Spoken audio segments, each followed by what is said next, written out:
On August 21st, 2022, deputies from the Adams County Sheriff's Office executed a search warrant at the Winchester, Ohio residence of rapper Joseph Foreman, more commonly known as Afroman. Mr. Foreman was not home at the time, but his home security cameras captured footage of the officers on the property. No charges resulted from the raid, and no evidence of criminal activity was found. Mr. Foreman alleged that money was taken from his home during the search and that his home security system was deliberately disconnected by the officers. While some funds were ultimately returned to him, he alleged that not all of the money was accounted for, and no restitution was offered by the sheriff's office for any property damage sustained during the search. In the months that followed, Mr. Foreman turned his video footage from the raid into content, producing viral music videos such as Will You Help Me Repair My Door and Lemon Pound Cake, selling merchandise bearing officers' likenesses, and posting extensively on social media about the raid and the officers involved. On March 13, 2023, 7 members of the Adams County Sheriff's Office filed suits seeking monetary damages and injunctive relief against Mr. Foreman in the Court of Common Pleas in Adams County, Ohio, alleging unauthorized use of their personas, invasion of privacy by misappropriation, false light publicity, and unreasonable publicity given to private lives. On May 10, 2023, the deputies amended their complaint to add a claim for defamation based on public statements Mr. Foreman had made accusing the officers of, among other things, stealing some of the money that was confiscated from his home during the raid and later returned to him. On October 10, 2023, the court dismissed the claims for unauthorized use of persona and invasion of privacy by misappropriation. 3 claims survived and proceeded to a jury trial in front of Judge Jonathan Hine on March 16, 2026. Prior to jury selection, the deputies voluntarily dismissed their unreasonable publicity given to private lives claim, leaving 2 claims before the jury: invasion of privacy by false light publicity and defamation. As the Supreme Court of Ohio recognized in the 2007 case of Welling v. Weinfeld, a false light claim requires proof that the defendant gave publicity to a matter concerning the plaintiff that placed them before the public in a so-called false light that would be highly offensive to a reasonable person, and that the defendant had knowledge of or acted in reckless disregard as to the falsity of the publicized matter and the false light in which the plaintiff would be placed. Defamation, as the 8th District Court of Appeals of Ohio explained in the 2014 case of Lograsso v. Fry, requires proof that a false statement of fact was made about the plaintiff, that the statement was defamatory, that it was published to a third party, that the plaintiff suffered injury as a proximate result of the publication, and that the defendant acted with the requisite degree of fault, which we will discuss at further length later in this episode. On March 17, 2026, the deputy's attorney, Robert Klinger, called Mr. Foreman, who was represented by defense counsel David Osborne, to testify, quote, as if on cross-examination. This is a procedural maneuver that allowed Mr. Klinger to ask Mr. Foreman leading questions rather than open-ended ones, a tactic typically reserved for adverse parties or hostile witnesses under Rule 611 of the Ohio Rules of Evidence.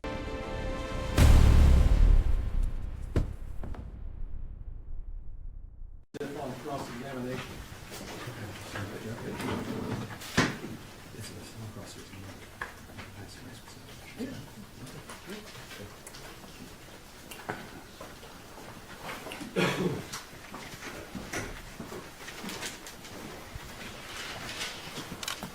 Do you solemnly swear the testimony you're about to give shall be the truth, the whole truth, and nothing but the truth? As this, you shall answer unto God. Yes. Thank you, sir. And have a seat. Go ahead, Mr. Klinger. Thank you, Your Honor. For the record, would you give us your name, please? My name is Joseph Edgar Foreman. You are known under the stage name as Afroman, is that correct? Yes, sir. And you create music videos and do performances, is Yes, that sir. right? How many states of the United States have you performed in, do you think? All of them. All 50. Yes, sir. And how many countries have you performed in? I don't remember, but not all of them, but I've been to a few. How many live performances did you do last year, roughly? I don't know. Possibly 250. I don't know, but I don't know. It's a lot of days, but I don't know exactly. And you have a residence here in Adams County, correct? Yes, sir.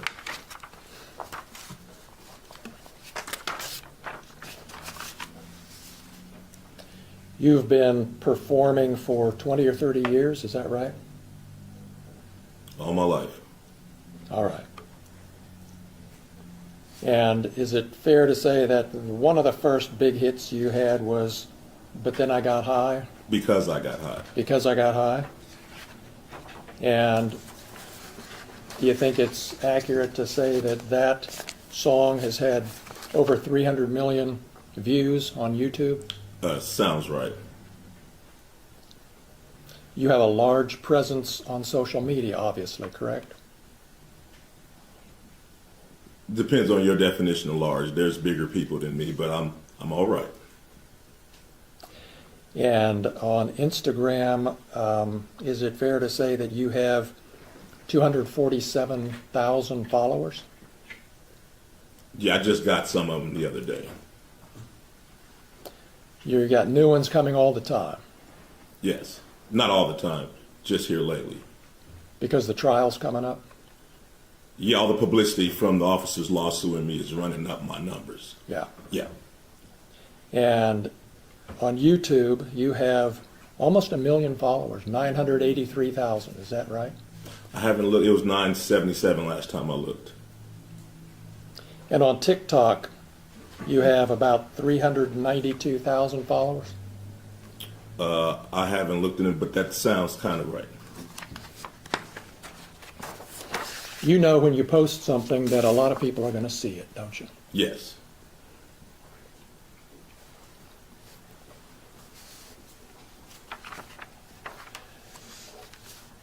When this search happened back in August of 2022, Mr. Foreman, you weren't at home? No. You were driving home from Chicago? Yes. And you got an alert from a family member that the sheriffs were there searching your home, is that right? Yes. And you were able to turn on your phone and watch through your home security system what the deputies were doing for a period of time, weren't you? Yes.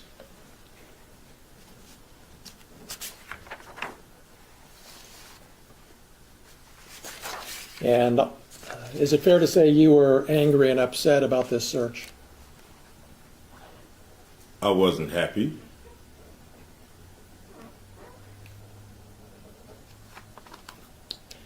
And is that why you posted the things we've seen this week, because you weren't happy? No, I posted it because the sheriff's never supposed to raid in my house in the first place. The whole raid was a mistake. All of this is their fault. If they hadn't have wrongly raided my house, there would be no lawsuit. I would not know their names. They wouldn't be on my body. They wouldn't be on my home surveillance system. And there would be no songs, nothing. My money would still be intact, nothing. So all of this is their fault. And because they executed a search warrant on your home, that gave you the right to post the things that we've seen this week on the internet? Because Is that they- right? Is that right, Mr. Foreman? Yes, for Yes. tearing down my door, not paying for it, not being apologetic, me being a sport, doing something peaceful to raise the money to pay for their damages, me having the right of the freedom of speech as an American to talk to my family, friends, and fans about what the sheriffs did to my home. Yes, I had the right to my freedom of speech. After they left, I had the right to kick the can and to do what I had to do to repair the damage they brought to my house. Yes, I did. That includes the right to post the videos that you've just been posting up until Friday and beyond, right? Yes, I have freedom of speech. I'm a rapper. I entertain. I write fiction, comedy. Yes, I mean, I entertain for a living like you practice law for a living. So I have to go to work.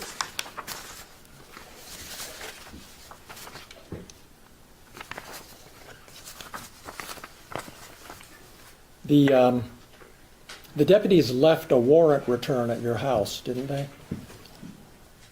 I think they left something with my ex-wife. I'm not sure. Well, you saw, as soon as the search was over, as soon as you got home, you saw a document that showed exactly how much cash had been taken from the house, correct? I know I got paid $5,000 for the show that suit was in. I forgot that money was in that suit. But, I heard, I don't know what piece of paper I heard. I knew they took some money. I just knew they took some money. I knew it was 4,000-ish. I knew they took some money and they seized some money and some weed and some, I don't know what else, just minor stuff. You knew how much money was in that pocket when you came home and saw the warrant return, didn't you? It was $5,000 from back when I did that show. I remember it was $5,000. But anyway. So is it your testimony that they actually took $5,000 instead of $4,390? No, I just know. I know when I did that show, it was with Snoop Dogg and Wiz Khalifa at Red Rocks in Denver. The balance of that show for me, they sent in a deposit, but the balance was $5,000. I put the $5,000 in my coat pocket. I got drunk, I got high, and I forgot to get that money, and I hung that suit back up. And that's where they got that money from. So it was $5,000 they got? Yes. It was $5,000 that was in my suit when I got paid in Red Rocks. Now, after all of this stuff, whatever, it's I don't really know the complete number. It's 46, it's 430, the number bounces up and down. But all I know is I got paid $5,000 at the Red Rocks with Snoop Dogg and Wiz Khalifa when I played the Red Rocks in Denver.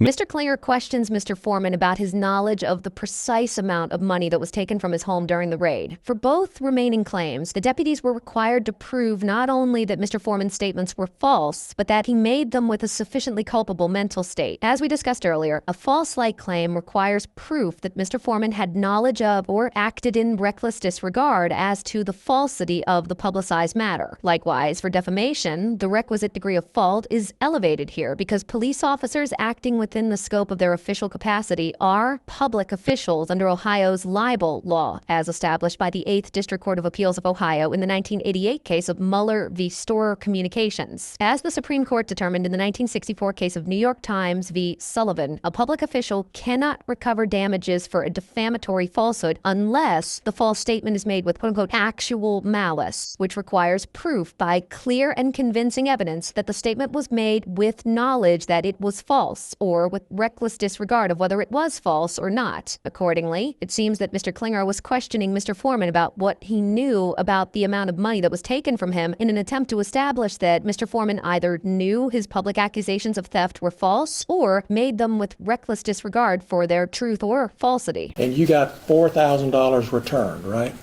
I don't know the exact amount. Well, you were there with the news when you got it. Right, and the lady at the sheriff's station admitted that the sheriff was short. You can go watch the 19 News. You knew when you saw the warrant returned, didn't you, that the amount that they were saying was taken was actually more money than was in that suit pocket? I didn't warrant. That's why you brought the news to the sheriff's office when you got the money back, because you knew that they had miscounted the money and the number on the evidence bag was actually more money. I didn't know nothing. The lady at the sheriff department just volunteered the information. I was sitting there, if she had been, I might not even known I got ripped off. She admitted it live on Channel 19 News that the money wasn't right. You remember in your deposition when I asked you why did you bring the news when you picked up the money? Yeah, I didn't want to get beat up or Epstein at the sheriff's station after I seen them running around my house with AR-15s. So that's why I brought the news and my attorney, so to make sure I got out of that place with my money. You brought the news to protect you physically? Yeah. Yeah. You didn't bring the news because you already knew there was a miscount and you were going to make. I didn't know nothing about the miscount. I didn't know. I figured they stole my money. They turned my cameras off. So if you turn my cameras off, you must got something bad in mind. So yeah, I'm accusing them of it. They turned my cameras off. I can't see what they're doing. So your testimony under oath here today to these 10 jurors is that you brought the news when you picked up your money to protect you physically from being beat up or shot by the sheriffs, right? Yes. All right. And they volunteered the information that that the money wasn't right. They That's just an extra something we found out. But I came with my attorney and the news to make sure the people running around my house with guns didn't take me into jail and do something.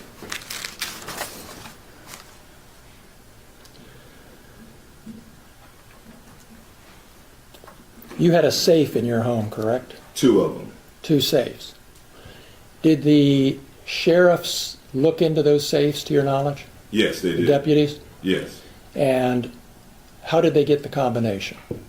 I gave it to my ex-wife so the sheriffs wouldn't pull my safe out the floor, take it to the station and put something in it and try to say that whatever they put in my safe was mine. So I went ahead and gave my ex-wife, who I didn't want to give my combination to, it was just safer. I went ahead and gave her my combination so they could open up the safe and realize that they just vandalized somebody that don't even have nothing in the safe. And do you know what was in those safes? It was absolutely nothing in the safes. Don't you keep jewelry in those safes? No, Didn't you because tell me that in your deposition, that you keep jewelry in those safes? I do. Was anything missing from the safes when you got home after the search? I didn't put nothing in the safes. Was anything missing from the safes when you got home? Nothing was in them, so nothing was missing from the safe.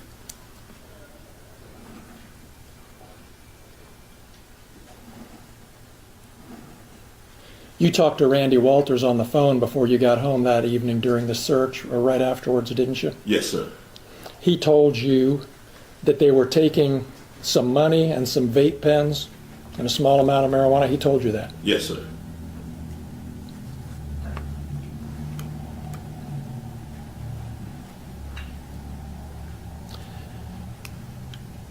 You knew, didn't you, Mr. Foreman, that there had been an investigation by the Claremont County Sheriff's Office into the discrepancy about the cash that was missing from your home, correct? You knew there was an investigation.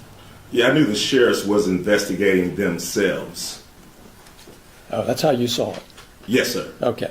And did you ever ask for a report so you could see how bad this investigation of themselves really was? Yes, I was trying to get involved any way I can. The investigation was going on without any of my participation. Did you ask for a copy of the report? I did. I asked for everything. I was trying to be involved. I didn't. So you've seen the report? No, I have not. Okay. I just saw it a few minutes ago. Well, you had an attorney when you got the cash returned, correct? At the station? Yes. I had attorney. Yeah, my attorney was present. Did when your I got attorney my ask cash. for a copy of this report? It wasn't in it. When I got my cash back from the station, it wasn't an investigation until we realized money was missing. Well, did you contact your attorney and say, hey, get me a copy of that report? Your Honor, I'm going to object. While Mr. Klingler wants to talk about his client's attorney-client privilege and maybe waive it, Mr. Foreman does have attorney-client privilege with his attorney at that time. And we are going to assert that privilege because it's a privilege he has of right. And so far he hasn't asked for anything frivolous. So I appreciate the sensitivity. Overrule the objection. Mr. Klinger asks Mr. Foreman whether he directed his attorney to obtain a copy of the Claremont County Sheriff's Office investigation report into the cash discrepancy, prompting an objection from Mr. Osborne. Judge Hine overrules the objection, finding that Mr. Klinger's question did not implicate the attorney-client privilege. Under Ohio common law, as articulated by the 8th District Court of Appeals of Ohio in the 2003 case of Perfection Corporation v. Travelers Casualty and Surety, the attorney-client privilege protects confidential communications where a client seeks legal advice from a professional legal advisor acting in that capacity, and the communications are made in confidence by the client. However, the privilege attaches only to the substance of confidential communications, not to the mere fact that a communication occurred. Judge Hine's ruling reflects that Mr. Klinger's question targeted the fact of whether a communication occurred, namely, whether Mr. Foreman ever asked his attorney to obtain the report, rather than the substance of any confidential exchange between them, and therefore fell outside the protected scope of the privilege. Thank you, Judge. Your testimony is you never saw a copy of Detective Robinson's report until today. Yes, sir. And that's because you didn't want to see a copy of the I investigation. did want to see. You don't know what I want. I did want to see it. You did. I wanted everything that had something to do with my money coming. And that was 3.5 years ago, correct? And you haven't seen a copy of that report that you wanted to see until this afternoon. Is that right? That's right. I never had my money taken by cops. I didn't know how this go. I don't know about reports. All I know is live on Fox 19 News, the lady admits that her department is short $400 of my money. That's all I know. I don't know how to investigate police officers taking money. That's all you know, and that's all you know today, isn't it? That's the whole basis of your claim that your money was stolen, is that the amount of money that was in the bags is different from the amount of money that was written on the bag. Yeah, my whole thing is they never should have raided me in the first place. That's your whole thing. That's my whole thing. That's the point, That's my whole isn't thing. it? If they never would have showed up, there would be no songs about them. I wouldn't know who they are. Their faces would not be on my video cameras. None of this, we wouldn't be in this room right now if they hadn't raided my house and didn't press no charges, didn't even know what they was doing. This whole thing is their fault, and they're suing me for their mistake. And so you don't really care if they stole your money or not. You're just mad about what they did. I do care about if they stole one. But police officers shouldn't be stealing the civilians' money. So I do care. All of it is an outrage. This whole thing is an outrage. You have no evidence that they took your money except for the amount on the bag isn't the same as the amount. How about the lady admitting that she took? Could you answer my She admitted that she took my money on live Fox 19 News. Go argue with the film clip. No, Go argue with her admitting that she took my money. Nobody admitted that they took your money. Well, whatever. Go look at her admitting that the bag is short because it stayed open all weekend long or 2 weeks after Brian and Officer Cooley just left it and just mishandled it and didn't do right. Just so we're honest with the jury here, Mr. Foreman, nobody admitted that they took your money, did they? They admitted it was short. Yes. Nobody admitted that they took your money. Correct? It was short. She admitted, she said that it was short. And usually it's 10, 5, $2 missing. How does $400 even come up missing? Odd.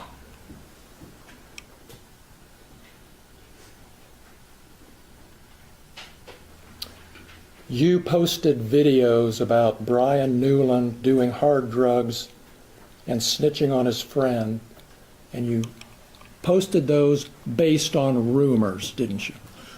We can look at your deposition, but before you argue with me, but isn't that a fact that you made those allegations based on rumors you said you heard? It's a fact. William Newland is a convicted pedophile, and Brian Newland is his brother. After I zeroed in on Brian, I asked about him. Come to find out, he's a large statutory rapist that has sex with all kind of underage girls. He buys them beers and gets them drunk and all kind. That's probably the reason he had to leave the Adams County Sheriff Department, because he beats up his wife and he messed with underage girls, and he had to get out of town and go get a job in Norwood. All right. You don't want to answer my question. I do. Please ask another one. Well, let me ask this one again so I can get an answer.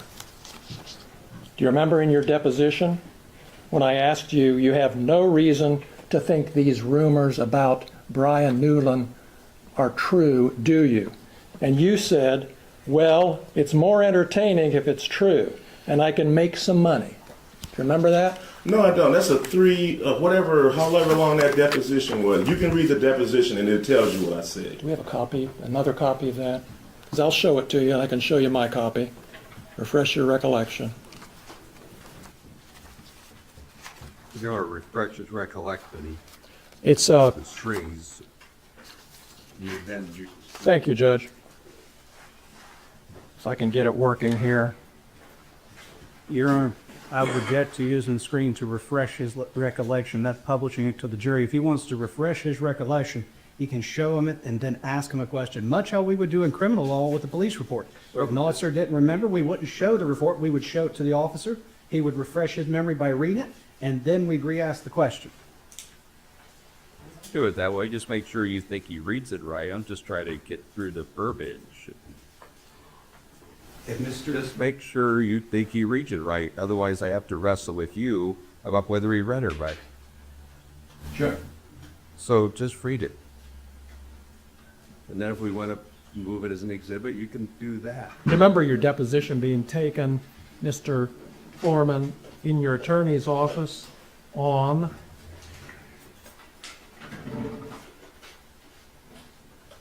September 3rd, 2024. I remember the deposition. And that deposition was taken in DJ Osborne's office? Yes, sir. That's the same office that you used to film that video that we saw last night with the actor playing Lieutenant Lisa Phillips, and that actor was sitting in the same chair that Lisa Phillips sat in during her deposition, wasn't she? Yeah, the actor played Lisa because I wouldn't have known her if she hadn't came to my house and cut off my camera. Yeah, right. Right. That's the office we're talking about, and that's the office where I took your deposition, right? Yes, sir. And in that deposition, I'm referring to page 84 of the deposition. I had asked you about... Object, he's testifying. No, he's using the deposition to refresh his memory. He's doing it right, so sit down, please. Go ahead. Did I ask you this question, and did you give me these answers, Mr. Foreman? Question: would it be fair to say these are rumors? Answer: Stephanie said it, and some other people that don't remember, I'd be in a hurry in Walmart or something, they shake my hand, yeah, Brian used to do this, used to do that. Then something, I didn't know him, but this is what I've heard. Question: you don't have any particular reason to think that it's true or not true, right? Answer: well, it's more entertaining if it is true, and I could probably make some money and capitalize on it if it's true. What are the line numbers? Starting with line 7 and ending with line 21. Did I ask you those questions and you give me those answers? I don't remember. That was a long time ago. But that's my question. I've always Thank you. put Brian Newland next to his brother.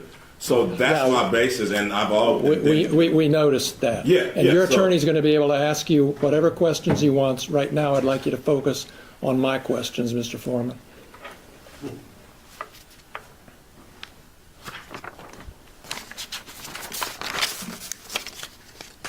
You have no evidence that Brian Newland ever molested little boys, do you?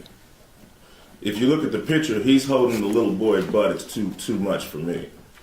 So if you just use your eyeballs, and then his brother's a convicted pedophile. That's your evidence for posting that pedophile stuff about little boys. I'm trying to figure out what kind of guy is kicking on my door.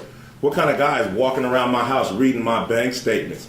It's a dude. It's a dude that's possibly a pedophile, got a convicted pedophile brother, deputized by the sheriff, walking around, possibly stealing my money. I'm just trying to figure out what's going on as I zoom in with my cameras. That's not the type of guy I don't think should be on the police force. I'm going to refer you again to your deposition. If you don't trust my reading of it, I'm happy to give it to you, Mr. Foreman. But on page 98 of your deposition, on that same day,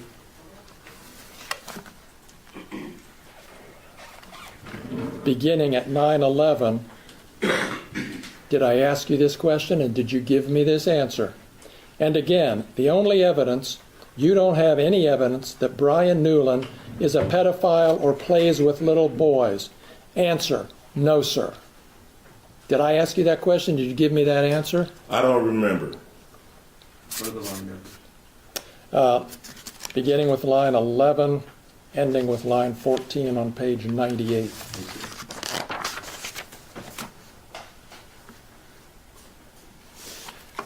You have no evidence that Lisa Phillips stole your money, do you? I know if she hadn't raided my house, we wouldn't be having this conversation. Nor a lawsuit or nothing. They never should have been at my house. Since you're not going to answer my question, I'm going to go back to your deposition again, Mr. Foreman, page 102. Your Honor, if I may, can I just enter a continuing? objection, so I don't have to object every time he does the deposition. Oh, it's too important, so please be specific. Thank you. So I would enter a notation of objection at this point. He is now testifying for the witness. He is no longer refreshing his recollection. I'll be sensitive to that, so you can rephrase, I'll sustain that. You made the conclusion, you didn't have memory, so you've got to go back and fix that. All right, Judge, I will. Thank you.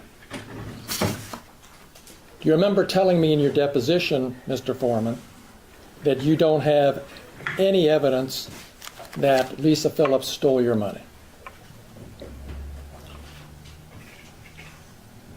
Yeah, she cut off the cameras, but I didn't know who took them. I didn't know who took them. So, all the officers was a suspect in the at first, because I didn't know where. After the deposition, I realized that Brian Newland was in charge of the money, and I knew where to focus everything. But at first, all the cops was a suspect, especially after they cut off my cameras, and I couldn't see what they were doing. All right. Well, so you don't remember? Is that what you're telling me? I remember telling you that Lisa, probably didn't take my money, okay. But I just didn't know. I just knew it was missing, and they cut off my cameras, so all of them were suspects until I figured it out. So until you figured it out? Until everybody figured it out, until it was solved of where the missing money was. All right. So just to clear this up and move on, you admit that you don't have any evidence that Lisa Phillips stole your money? No.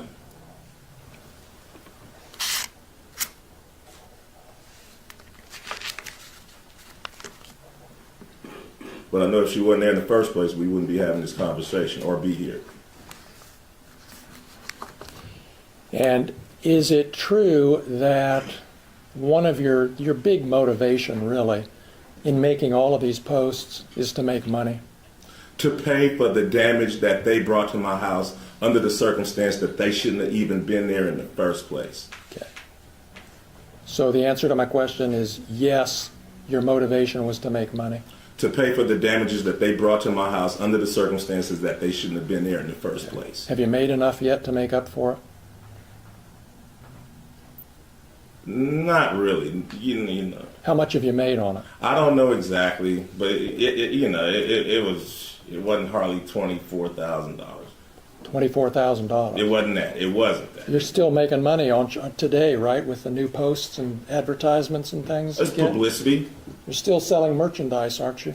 No, publicity. Just me. Just everybody. Thanks to them bringing publicity to this, it's just an opportunity to run numbers up and be an entertainer. And the more lies, outrageous lies you tell about them, the more money you can make, right? Fact, they never should have came to my house in the first place. Fact, if they hadn't have came to my house, they wouldn't have put themselves on the video camera and in my music career. All of this is their fact. All of this is their fault, and they have the audacity to sue me. These people and you are the predators and the victim at the same time.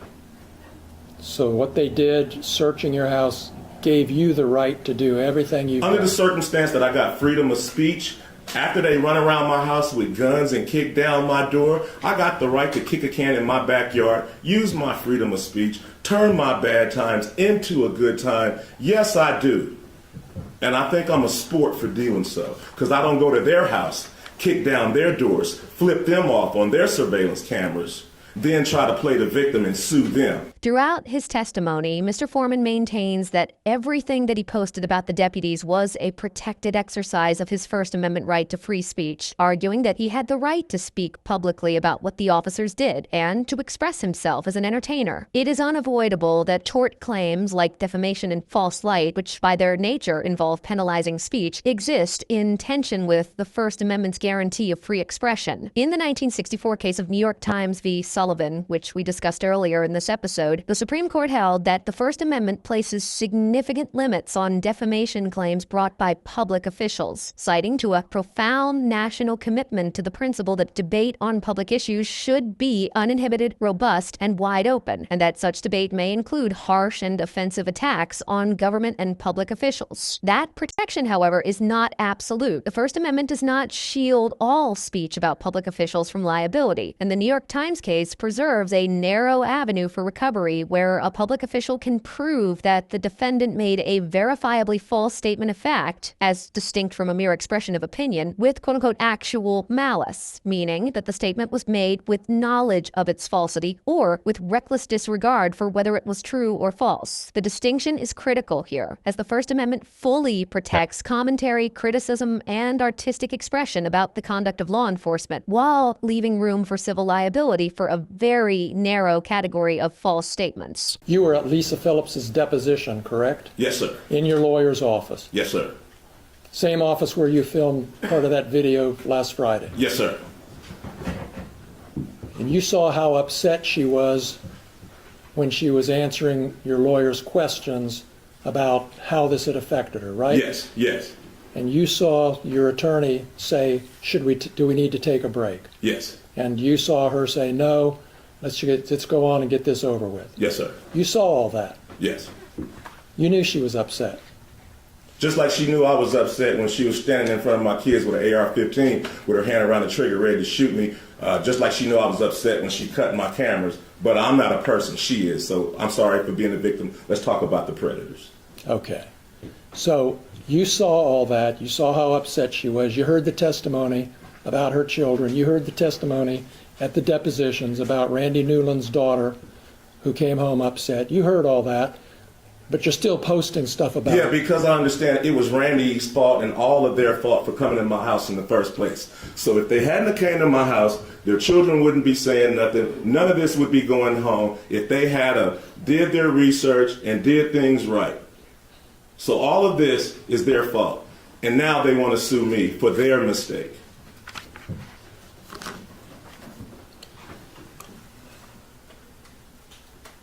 Is there anything that could change your mind about what you're doing to these deputies? Is there anything that can change my mind about the fact that they shouldn't have been at my house in the first place? Is there anything that can change my mind about how my money shouldn't have been touched in the first place? No. That's all the questions I have. Thank you. You're welcome. The jury's verdict in Adams County sends a powerful message. The First Amendment isn't just for polite conversation. It's a shield for citizens to mock, criticize, and even monetize the mistakes of government officials. Afroman turned a traumatic home raid into a viral hit. And despite the emotional toll on the officers, the law stood by the artist. Was this a victory for free speech or a dangerous precedent for online harassment? Let me know your thoughts in the comments. Don't forget to subscribe. And stay tuned for the next case where justice and reality collide.